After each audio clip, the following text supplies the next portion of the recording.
and welcome to the news. I am Sajo Brito. Coming up, court dismisses Yankuba Toure's claim of constitutional immunity. People react as ECOWAS extends economic mandate in the Gambia. These and more are coming up. And our guest today is the deputy spokesperson of the APRC, Duduja. But first, we'll begin with the newspapers. The Standard newspaper is reporting that IEC says awarding election material contract to local firms risky, and of course Smart Business Group disagrees.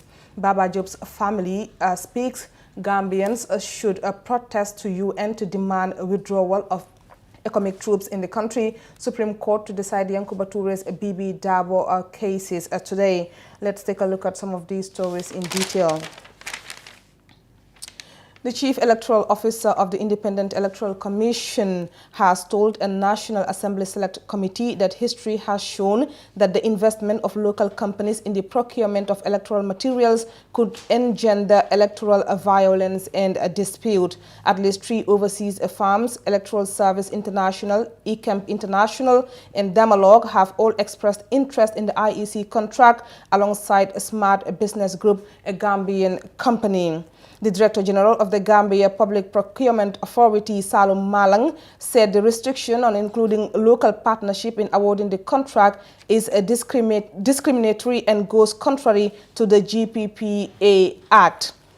Baba Job's family speaks. The family of the late former National Assembly Majority Leader Baba Job have added their voice to claims made by lawyer Antuman Gay, who, acting on their behalf, queried the Attorney General over the sale of Job's property despite pending appeals. Family members, including his brother Ibrahim Job, walked in the offices of the Standard newspaper to say, like their lawyer, they feel disappointed that despite all the pending appeals on the matter of Baba Job's estate, the Attorney General's chamber went ahead to sell his property located at Senegambia. Last week, some officials accompanied by police visited the compound and forcibly evicted residents there, saying it now belongs to one Hadim Gaye.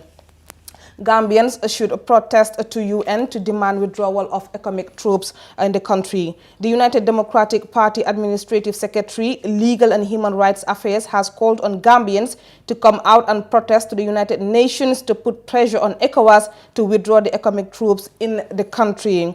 At least 4 West African countries, Senegal, Ghana, Ivory Coast and Togo, have agreed to send police units to the Gambia after the 2021 election, as the regional bloc agreed to transform ECOMIG into a police mission during their 58th ordinary session on Saturday, where they also decided to extend the mandate of the regional troops in the Gambia.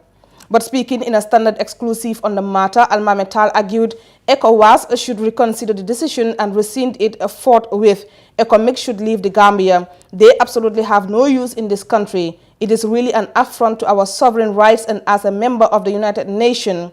I think Gambians should come out and protest as clear as possible that this is not in the interest of the Gambia and it was not done in consultation with Gambians, he added.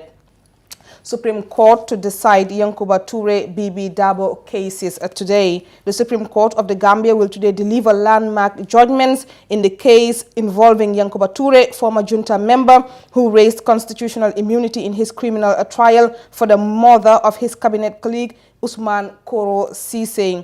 Today's ruling will determine whether the former junta member has constitutional immunity from prosecution or not. Toure had claimed the 1997 constitution gives him immunity as a member of the junta from prosecution of acts done in the course of their duty. The court was today, and of course we'll bring you that story today and the landmark judgment that was delivered. 40 COVID-19 patients on the loose, according to the Ministry of Health. It has come to the attention of the senior management of the Ministry of Health that there are confirmed positive COVID-19 cases who are currently at large and interacting with the public. The Ministry of Health has said that anyone found wanting will be dealt with and threatened to share their information with members of the public. Now, Amir Trawale warns against religious tension in the Gambia. The Amir of the Ahmadiyya Muslim Jamaat in the Gambia has admonished those bent on using religion as a springboard for intolerance to disengage so as to forestall its negative ramification to the society. Venerable Baba F. Trawale said the strengthening of the Gambia's peace and cohesion should be everybody's preoccupation as the country inches towards an all-important and high-stake general election at year's end. The league begs for time in cocaine trial. The aggravated drug trafficking case involving the state against Banta Keita and Sheriff Njai could not proceed yesterday before Principal Magistrate CDK Jabate of the Banjul Magistrates Court. Raymond Jaju of the D-League informed the court that the prosecution cannot proceed with the hearing of the matter as it is still being investigated and that they needed time to regularize the status quo. Lawyer Sheriff Tambedu, legal counsel for Banta Keita, informed the court that he was not objecting to the application for adjournment but needed to know the time frame as to when the D-League will complete their investigation and proceed with the hearing. Judge orders prison boss to explain absence of a murder suspect Buba Dramé. Justice Osei Tutu of the High Court yesterday ordered the Director General of the Gambia Prison Services to appear before his court on the 28th January 2021 to explain the whereabouts of one Bubakar Dramé, a murder suspect in the Gunjur Berending crisis. Justice Osei made this order pursuant to an application made by State Counsel Mbalo for the Director General of Prison Services to appear before the said court to explain why the prison authority cannot produce the accused Buba Dramé to, of course, answer to charges preferred against him and his 5 co-accused persons. That's it for the Standard newspaper. Let's take a look at what the Point is reporting. 14 Gambians set to be deported from Germany today. Gambia registers 36 new cases as 40 patients abscond.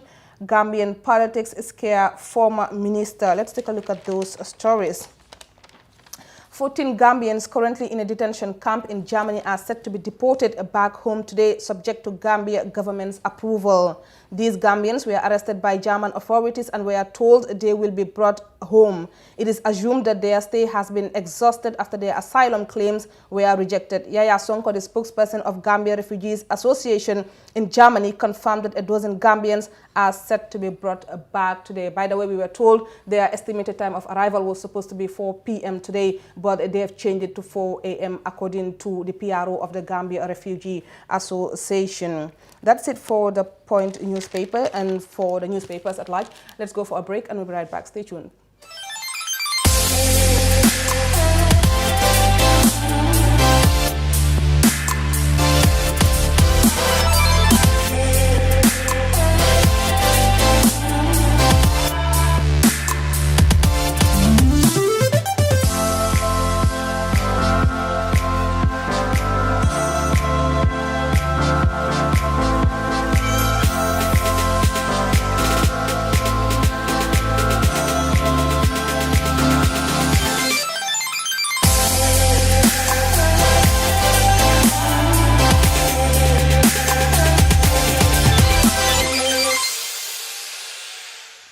Welcome back. The Supreme Court of the Gambia today delivered landmark judgment into Yankuba Toure's trial following immunity claims by the former junta member. More in this report. It's certainly not the best of Wednesdays for Yankuba Toure at the Supreme Court. The former top official of the AFPRC Transitional Military Council has for the past 3 months been at the nation's top court for arbitration after he repeatedly insisted he was immune from prosecution in his Korosise murder trial. He said the Constitution bars it. Lawyers last month took on each other for nearly 2 hours with the former army captain's lawyer insisting the entire time immunity is assured. But the Supreme Court on Wednesday morning ruled against Mr. Toure. It makes it clear immunity it can be relied on when charged with a criminal offense. Doing so would encourage impunity.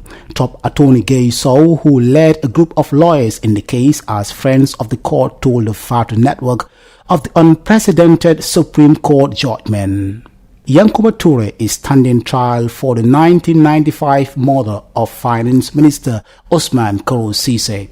His legal trouble came after he appeared at the TRRC in June 2019 but refused to testify. His behavior then saw the then Minister of Justice Abubakar Tambedu vowing to set an example. He was arrested by police shortly after and charged with the murder of Koro Ceesay.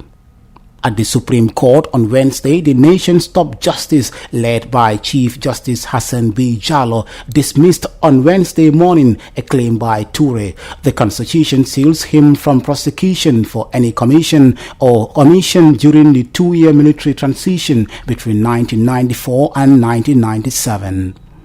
In their task ruling, the 3 men and 2 women justices said the High Court had turned to the Supreme Court to determine whether the accused person is entitled to constitutional immunity from prosecution of the murder of Usman Koro Ceesay, pursuant to paragraph 13(1), 3, 4, and 5 of the second schedule of the Republic of the Gambia 1997.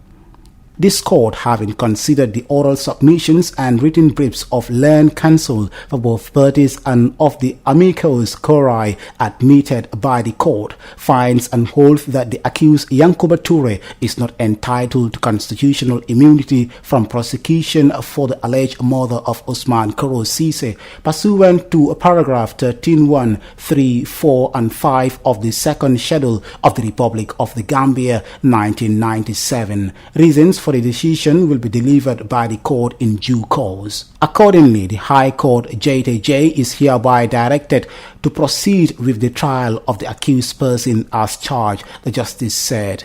The decision by the Supreme Court means Toure must now prepare and try to convince the High Court that he is innocent. Meet Sarah and Tracy from the top 8 finalists of the Be A Star Sierra Leone. Their lives changed from day one. New original songs. Be famous and successful. Be a star in the Gambia. On the biggest stage right now in Sierra Leone. Being a part of Be A Star is going a step further in chasing my dreams and my career as an artist. All you have to do is record a video of you singing your favorite song, not more than 2 minutes long. Send the video by WhatsApp to the following number, 2299944, using an AfriCell number. State your name and where you're from. Be a winner of a fully recorded album and $500,000. AfriCell Be A Star, your road to success. Meet Sarah and Tracy from the top 8 finalists of the Be A Star Sierra Leone. Their lives changed from day one. New original songs. Be famous and successful. Be a star in the Gambia. On the biggest stage right now in Sierra Leone. Being a part of Be A Star is going a step further in chasing my dreams and my career as an artist. All you have to do is record a video of you singing your favorite song, not more than 2 minutes long. Send the video by WhatsApp to the following number, 2299944, using an AfriCell number. State your name and where you're from. Be a winner of a fully recorded album and $500,000. AfriCell Be A Star, your road to success. Welcome back. Meanwhile, Gambians react to the news that ECOWAS has extended the mandate of the ECOMIC troops until December 2021, after which it will be transformed to a police mission. Fatou Kamara reports. The decision to transform ECOMIC into a police mission was first made last year when ECOWAS leaders met in Niamey, Niger. On Saturday, ECOWAS heads of state and government held their 58th ordinary session, where they decided to extend the mandate of ECOMIC for a period of 12 months from January 1st, 2021 and transform it into a police mission after December 2021 election. Mamadou Sabali describes this decision as a deplorable act. Well, the extension of the ECOMIC mission is completely deplorable, totally unacceptable, and it's very unfortunate because ECOMIC had actually overstayed, they've outstayed their mandate. I only see this as a ploy by the Barrow administration aimed at self-perpetuation into power, because they've shown us signs that they are not willing to play by the rules. But I think this is completely unacceptable, and I think our National Assembly should actually reject this and push a motion and a resolution to reject the extension of the ECOMIC mandate. Their mandate was to bring in Barrow to make sure that he is sworn in and to establish the new government. That happened 4 years ago. 4 years to date, Barrow still reneged on his promise of security sector reform. Is President Barrow telling us that let's assume he doesn't trust our security forces, which seems to be the message he's sending. Within 4 years, can't he recruit Gambians that can take care of the security of this country? We are an independent, sovereign nation with a youthful population. We have enough patriotic Gambians, enough educated Gambians to man the security of this country. For Barrow and his cabal to seek an extension of the economic mandate in the name of a police force is an insult to all all Gambians in uniform. It's an indictment on Barrow. It's shameful. It ought to be totally rejected by every Gambian. We the Gambians have full confidence in our security forces. They can take care of our security needs, and we respect and honor them. Our president should not dishonor our security forces. Former Councillor KMC has this to say about the development. The Gambia government should start sending economic parking, and allow the Gambia security to take charge of the affairs of this country. And the presence of economic, is provoking. You talk to certain people, they'll tell you that economic is provocative, because you see them patrolling in our streets with guns and everywhere. If you see some of these crimes are happening now, for me, I believe it's because people are no more afraid of anything. You used to see a gun every day, so you don't care. Before you see a gun, if you see a gun, you run. But today, people have been seeing RPGs, launchers everywhere, have been carried by these economic soldiers patrolling our streets, going to, the most remote, places in our villages, so nobody is terrified now. Everybody, doesn't care whatever kind of weapon you have. That's why you see people now doing a lot of things that are, definitely is not helping this country to go forward. So for me, I want Gambia government to send economic parking. Mamadou Lamin said ECOWAS wants to use the Gambia to rebrand itself, considering its failures in all its missions. ECOWAS want to use the Gambia, to showcase or to rebrand ECOWAS, simply because they have failed in all the missions that they have gone. They have failed in all the missions that they have conducted in the sub-region. So they wanted to use the Gambia, to say yes, we have success. And there's no war in this country. Everybody is doing his own business peacefully. There's no fight, there's no conflict. So why do we have economic here? I'm asking my friend, President Barrow, and his government to send economic parking and leave the Gambians to steer the affairs of their nation. The security reform, economic has an impact in the reform, because their presence here has derailed the process. It has derailed the process of the security reform. So definitely we want economic to live and live as our country. We manage our country. Because for me, I'm not seeing ECOWAS, trying to extend the mandate or stay in this country. It is Senegal that is staying. It is Senegal, because whether some of us know or not, there is a security agreement between the Gambia government, the Barrow government, and Macky Sall government. And that is not part of economic. And if the reason why they want economic to continue staying is because those people, if they pack out of this country, that security agreement, will come to the notice of the Gambian people. And they want to use economic as a cover-up. So we want them to send all of them packing. Both the security agreement between Gambia and Senegal, that's why you have at our State House, you have the Gendarmerie, you have the police, you have the intelligence services of Senegal, you name them. They are different from the economic. So definitely we are asking Barrow government, please, for God and heaven's sake, send all the security apparatus in this country packing and leave the Gambian security to steer the affairs of the security of this country. We know we have the capacity, we know we have the competency, we have people that have the know-how. If Gambians can go to international and lecture security international, where you have Americans, you name them, and a Gambian military officer in uniform stood in the platform, stood in front and give lectures, trained soldiers, definitely then we have capacity. So I don't see any reason why we should have an external force in this country. According to Sabali, the decision of transforming the economic mission from military to police is not a genuine one. It's just a cover-up, because I guess they have to come up with a change of name, because we don't have any military risk here in terms of external aggression. Our military has by and large behaved very well over the past 4 years, despite all the aspersions and characterizations against them. They've played by the rules. So Barrow wants his personal security. This is for his personal security, and he doesn't trust our security forces. That's why they're naming it a police force. Our military has on occasion played police roles. Why don't they create a new unit that has paramilitary powers. It's just an excuse. We don't need any ECOMOG here, whether it's ECOMIG or ECOPIG, because I understand that should be the new acronym. We don't need any pigs in this country. Let them go home. Former councillor went to say the Gambia government should take ownership of its responsibility, send ECOMIG to parking. Baji said the Gambia security is exceptional in its duties, both at national and international level. It's definitely, when I heard the news, I was like devastated. I was frustrated, I was confused, and a lot of questions came to my mind. You know, asking the capacity, the competency of our security and our government, you know, in taking their fullest responsibility to execute one of its key mandate, that is the protection of its citizens and their life and property. If our government could not take that responsibility, it definitely have asked, a lot of questions came to my mind. And I feel that the Gambia government should take full responsibility and stop, in fact, send ECOMIG parking the very minute, because we don't need them here. We have a competent security forces.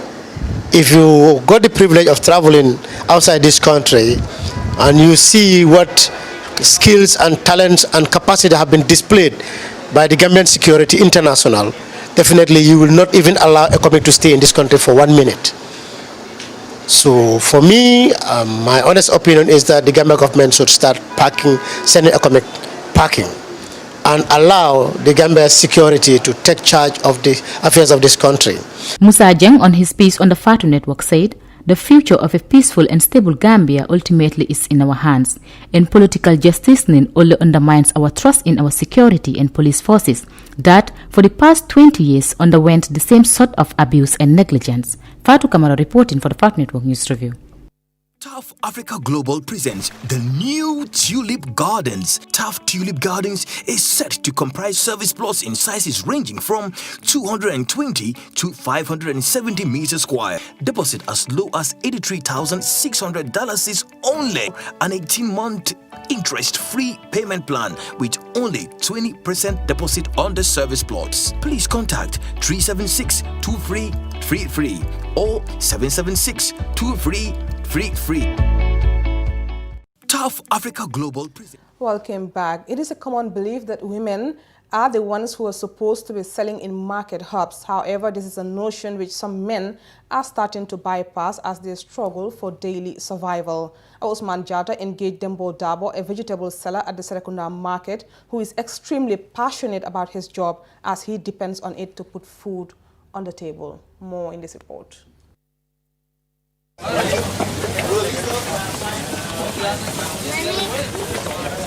Dembo began selling vegetables at the Serekunda market as a result of the motivation gained from her mom, who first started selling vegetables to pay Dembo's education. Marse kono comme dada school karam ke fanjita sila ngaji be comme la jani matara sirin mbatala useless ka wonyama ngamba maje aba firo la kata up and down so say mbama dami say akibaya sila ka fa ko mbato sila aftanda kananke asis ila place to wala nta dunde firo kono. Dabo is very determined and passionate about his profession as he depends on it to put food on the table for himself and his family at home.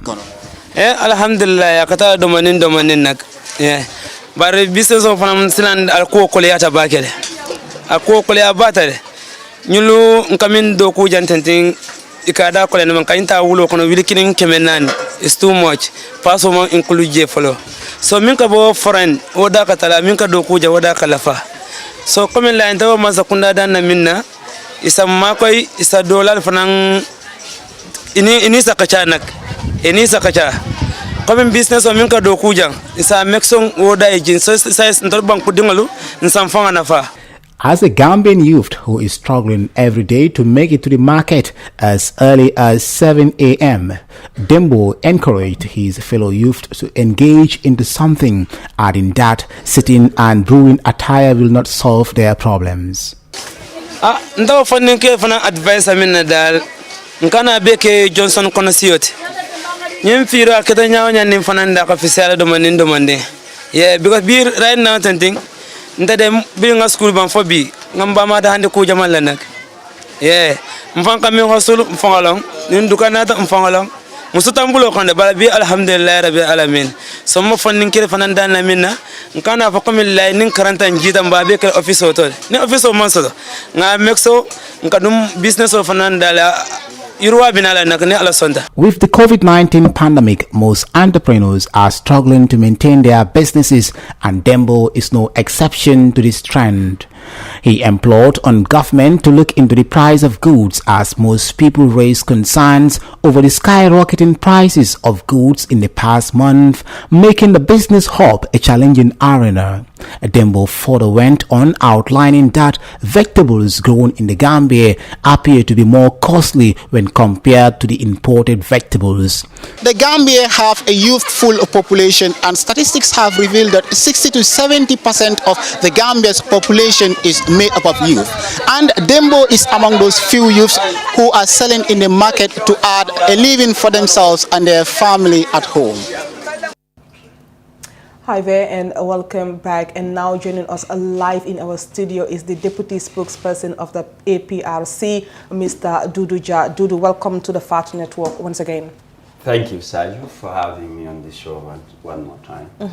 Dudu, let's begin on a lighter note. Let's start with Jammeh's return or his homecoming, something that the APRC militants have been touting on social media for a while now. What do you know about this? Nothing official, to my knowledge. I'm just seeing it on social media, Facebook and WhatsApp, more specifically. A lot has been revealed. Others are saying from clear sources from Equatorial Guinea, but officially as a party, being part of the National Executive Committee, I am yet to receive any information about his homecoming or when. It is our belief that sooner or later he will be due in this country. He has every right to do so. On the other hand, it depends with government following protocols and laws of the land what they are going to do with him, but nobody can stop him from coming back. That is our belief, and that's what the laws of the land says. And in a recent interview, the interim leader of the party, Fabakary Tombong Jatta, has said that only Jammeh can decide when to return to the country. Yeah. Now, between APRC militants touting that he will be returning soon, and Fabakary Tombong Jatta, on the other hand, saying that only he can decide when he will come back to this country, some of the people are not taking this in a good way, because they are saying that the interim leader of the party and the supporters of Jammeh are insensitive to his victims. What is your response to that as the spokesperson of the party? I believe Tombong is just repeating what Jammeh himself said in one of the audios that went viral. He said when his time to come back home is due, no jinkind or mankind can prevent that from happening. In another audio, he also mentioned that when his time is due, it will not be delayed for a second or to be fast-tracked for a second. So that is the exact or clear words from Jammeh himself. That's why Tombong is just repeating what Jammeh has made clear. And what people believe is divergent. People have every right to believe, especially when information is circulating. Others might term it as fake news. For me, there is no fake news. Terming it as fake, you've known the facts. But for people who don't know that it's factual, for them, information is information. And that is also my belief. But when you talk about the victims, again, this is by law. Not only what people say, people can allege, people can create propaganda, people can claim what were not actual facts. So again, this will be binding by laws of this land. You know, coupled with international human rights laws, yes, it depends. The crime or the atrocities being alleged that were committed is also in line with such laws, but not I have to come forward and say Jammeh did this to me. Was it Jammeh directly? Was there any intermediate, or was Jammeh even aware of what happened to Dudu Jah really came from him, or it even actually happened to Dudu Jah? So you don't just take what people claim and you said, yes, that is it, and you must act upon that. It must be looked at thoroughly and also in line with the laws of this land. Now, when he left, you know, a lot of Gambians have this assumption that Jammeh broke a deal with ECOWAS as far as his return to the country was concerned. Was there a deal between him and this body? And if so, what does it entail? There was a deal. I got this document from the United Nations website myself, and I still have this document in possession. That was a month after when Jammeh left, when I came to search for this document, and I got it from their website.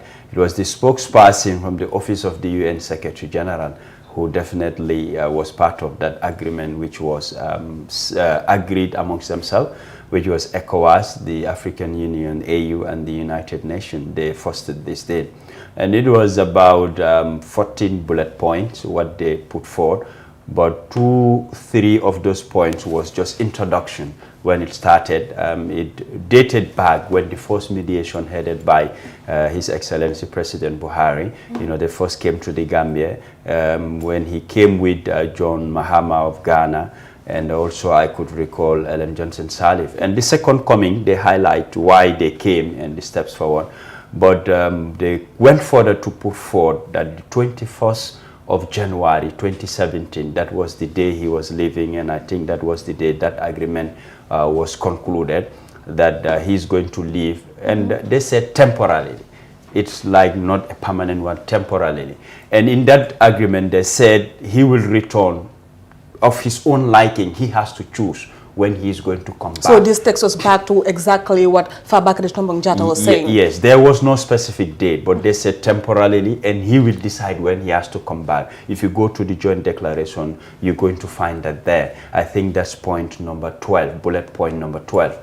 And if you go to other points, like from point 4.5 coming down to 8.9, it is talking about Jammeh personally. Like as a former head of state, he should be accorded the respect that he deserves. And per the laws of this country, and in coupled with international human rights laws, that his assets that are lawfully his will not be sold. His immediate family, his cabinet members, government officials, security personnel will not be intimidated, you know, or harassed to any level by the laws of this land. A lot was enumerated in that agreement, and they said they will work closely with the government of the Gambia, that is UN, AU, and ECOWAS, to see that this will be enforced. But to our astonishment, another point where they talked about is the defense and the security forces. They commend them for the job that they did to maintain peace and stability in the country, and they said they will work with them to make sure that will happen. ECOWAS is strongly involved in the security sector reform. In that aspect, we've seen them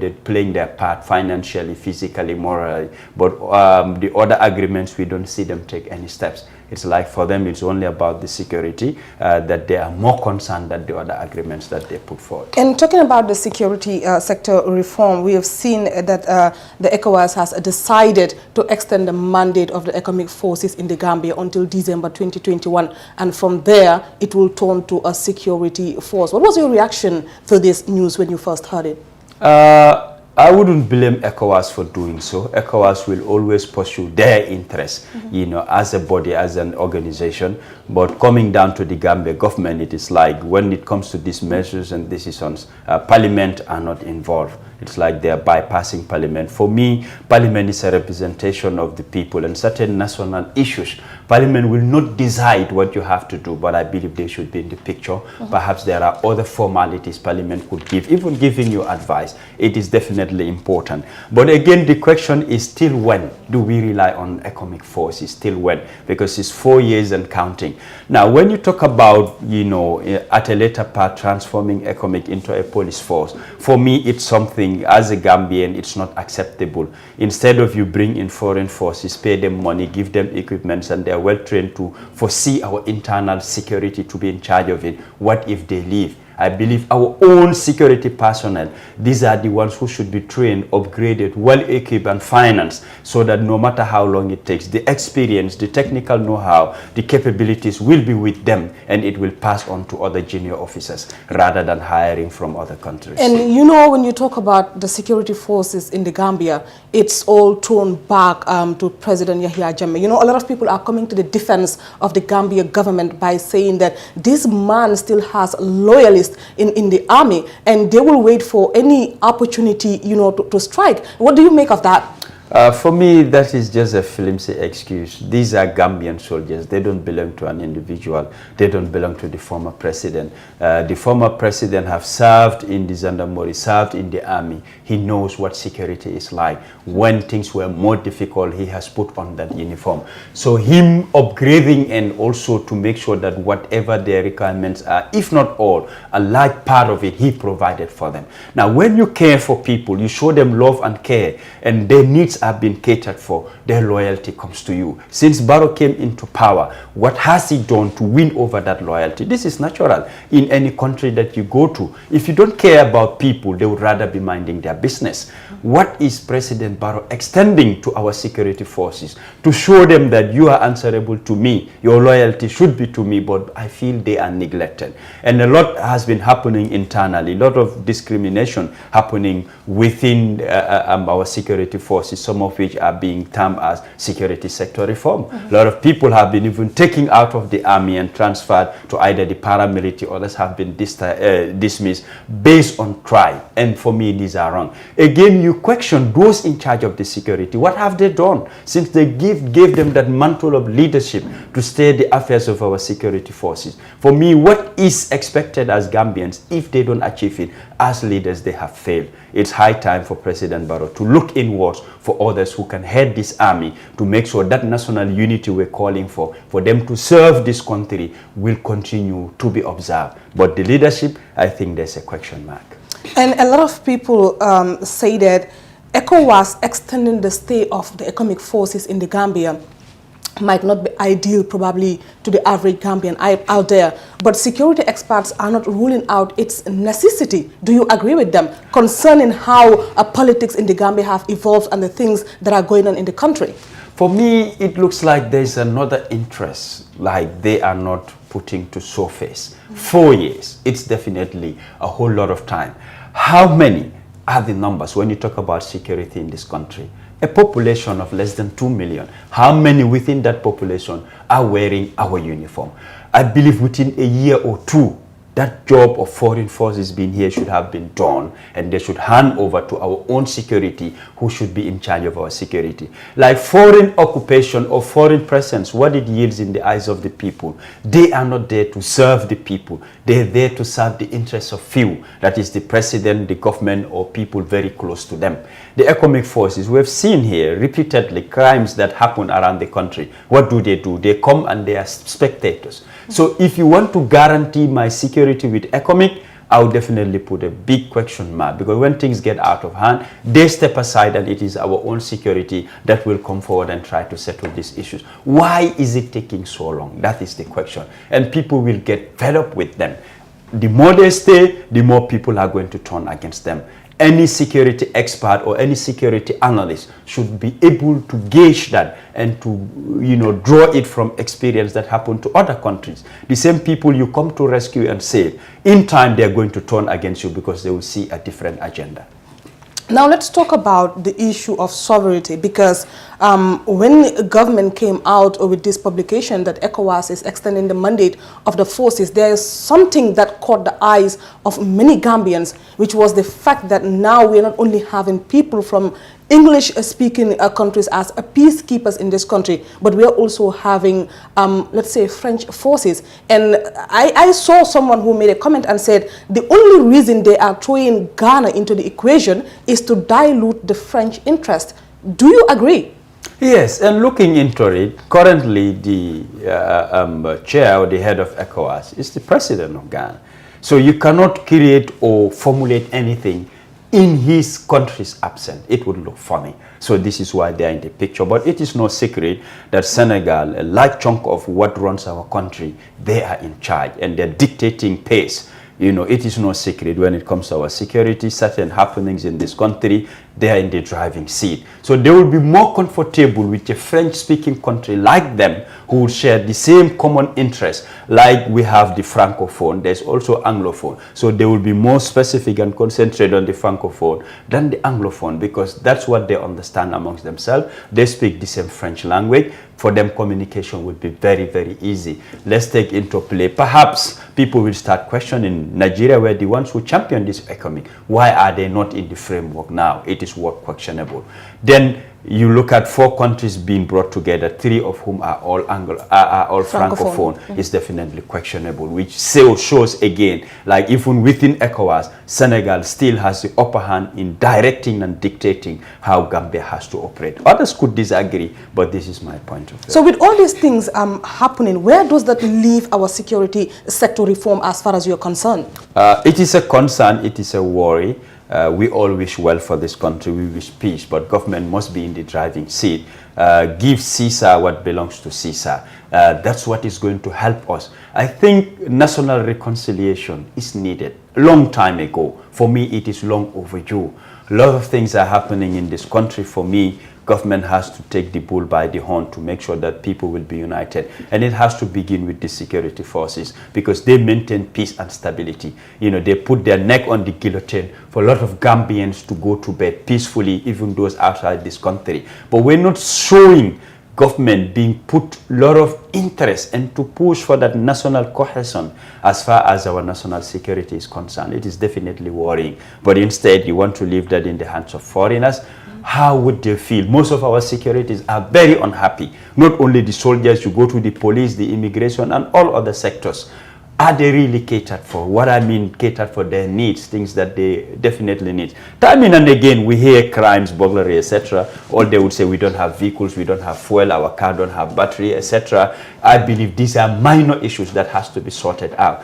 And our internal security needs upgrading. They need to be trained. Sometimes you see our people in uniform. I've been using that to tease them, especially when it comes to the female category. I said, if I happen to snatch somebody's phone and run, this police officer cannot chase me, and he or she is in uniform. For me, that looks worrying. And I've said it time and again, our security, especially those industries, should be equipped with the simplest of equipments that would definitely be putting them on the alert to suppress crime, like handcuffs, like some of these batons. They should be having this equipment. And the way they dress should also be worrying. Even traffic officers, they're more concerned about asking people for license and insurance, not regulating traffic, and to make sure at times accidents are minimized. Sometimes you see them sitting on the sideways. They hardly care about how traffic is functioning. For me, that is negligence of duty. Yes, they are human beings. Perhaps sometimes they get tired. But the leadership or the command should understand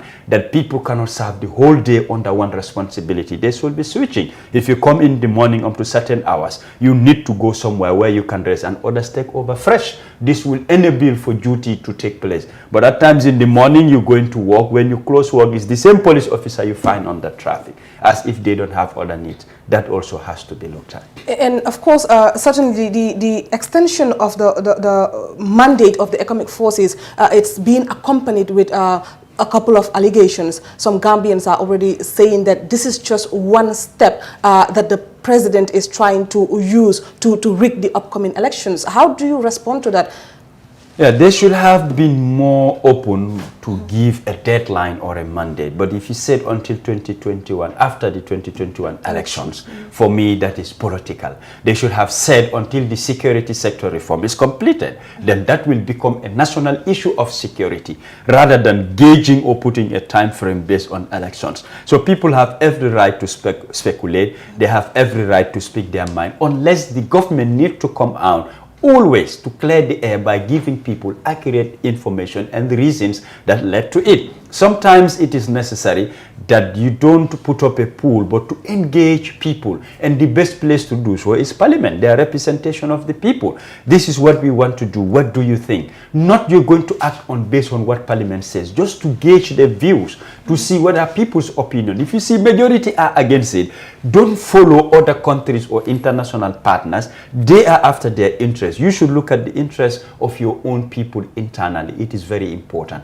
If not, people will turn against you. Whilst you try to mend international relations, etc., your very own people will rise up against you, create enmity, and all they would want to see is for you to give them space. And talking about these international, bodies, what do you make of ECOWAS? Because a lot of people believe that they seem to be poking their noses in holes that are not really necessary. For example, we've seen what happened with Bobby Wine recently, and this is a body that was so quiet on that matter. What do you make of this organization?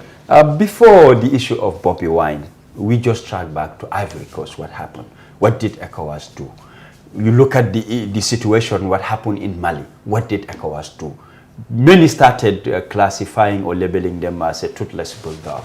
It's like it's only the case of Gambia that they were willing to do whatever it takes to bring this country to rubbles. They were willing to do whatever was necessary to see that forcefully Jammeh was going to leave or there will be war in this country. That was ECOWAS' stance when it came to the 2016 impasse. But the case of Mali, there is no deal you will strike or agreement you will make that the Malian security will respect. They will take into 2016-17 Gambia's impasse the agreements they had with the former president. Where is it? It's under the carpet lying down. Who is going to listen to them?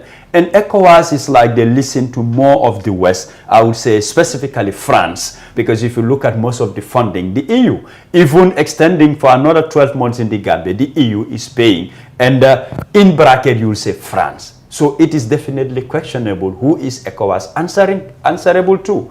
Are they answerable to West African states, or there's an upper echelon like the European Union or France in general that dictates the ECOWAS and they're just imposing on us? It is questionable. And finally, before I let you go, Duduja, let's talk a little bit about Yankuba Touré's case.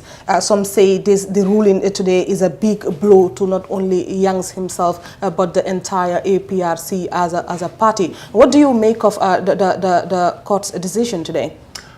For me, it's nothing surprising, and it is not a political matter. Yankuba is a citizen, and he's invoking his constitutional right, which is in the 1997 Constitution. And I believe situations like such, many want to see the 97 Constitution brought aside and to usher in a new constitution, including the West. For them, they feel like the military junta have been very protective, being very protective under the 1997 Constitution. Why I said it's not a surprise, if you look at the number of adjournments that we're giving and some of the verdicts or the rulings that happened in the past, which was definitely they were going to use every power within their midst to make sure that he will be suppressed, like the former minister said, Minister of Justice, Bat Tambedou, when he said he was going to throw the books at him. For me, I still have that picture and that trend. It's what is still persisting as far as Yankuba Touré's case is concerned. They're throwing the books at him. And we've seen comments when the ruling came out. Some people said, well, one down and now next is Jammeh. What's your response to that? Well, that is up to Jammeh and what charges they will bring forward to Jammeh. You just don't take somebody to court without charges. What would be the charges? We've seen the Janneh Commission, the government white paper. Where is it heading to? Most people are just putting all their eggs on the TRRC's basket, that the recommendations and the report from the TRRC is definitely what is going to bury Jammeh. But what I want to tell them, the courts is a procedure. Lawyers, you take in how you fight your case with the evidences that will be provided. We await for that. But for now, there's nothing I can say much. I always believe in the law, but sometimes the law can be twisted. And now we are in election year. How prepared is the APRC to return to the State House? At the moment, we're definitely working very hard, to be quite honest. We're at our bureau on a daily basis. Even on Sundays, we work. And based on the work we're doing and the way we're going to raise funds, that would determine 2021 where we will be. Are we going solo? Are we going into alliance? You know, how prepared our people as far as documentation is concerned. At the moment, we're very busy working. Hopes are there. We're very hopeful that come 2021, we will be the government of the day, or we will form the next government. This we have, but we cannot guarantee. Headed by who? Not yet, because we're yet to have a flag bearer. We're going into Congress next month, but not to choose a flag bearer. We believe we have to do our groundwork properly before we're thinking of flag bearer. Are we going to even have one? We're not sure yet. Because at times when you go into alliances, you don't need a flag bearer. If you're going solo, you must be very, very, looking for influential people, not somebody who's been there for the party for a very long time. You look for winnable candidates. There are a lot of winnable candidates. Just suggesting or proposing that X or Y could win isn't enough. You look at a lot of issues about the person. Socially, do they have any negative activities, comments, atrocities they've committed? That wouldn't downplay a choice of, winning the upcoming elections. All this, you don't rush. You take your time, you dig sources, and you help to build them. Because once you market them, it is open. So if there are any tendencies or problems to find you along the way, it will definitely create chaos. So we're taking our time. It seems like you you guys are doing the groundwork for now. And That of course, is more President important. Barrow's National People's Party will be holding their first ever Congress and their inauguration, of course, this upcoming weekend. Will APRC be in attendance? Oh, of course, unless if we're not invited. Whoever invites us, we attend. We don't ignore people's invitation. For us, we're Gambians, and we don't allow politics to divide us with people. As far as the place could be, if we cannot send people, we'll pick our people from those locations and emphasize on them that they have to go and attend. Not you come this minute, next minute you are gone. We don't do that. I attended UDP, their Congress, and the instructions giving was don't be late and don't leave until the program is done. And make sure that whatever their rules are, you go by that. And people who saw me in that Congress knew fully well that I executed all these functions that were expected of me. So we will attend. Who will attend? We always have executive meetings and we select people or we nominate people to go and attend. If we receive invitation, very, very sure that we're going to attend any Congress or any program, APRC. Once we're invited, you will see our faces. Thank you very much, Dudu Jah, Deputy Spokesperson of the APRC. Thank you very much for coming through to the Fatu Network News Review once again. Thank you so much, Sergio, for always giving us the platform to answer questions and clarify a lot of issues. And just to use this opportunity also to wish the NPP a successful Congress and inauguration of their political party. We're all Gambians. Politics should not, create enmity in our ways. We wish them well, and all other parties that are yet to hold their congresses, we wish them well and a very successful Congress. So much for political maturity, and Gambians love to see that. That will be it for News Review today. Do join us tomorrow if you can. Thank you very much for watching, and bye for now.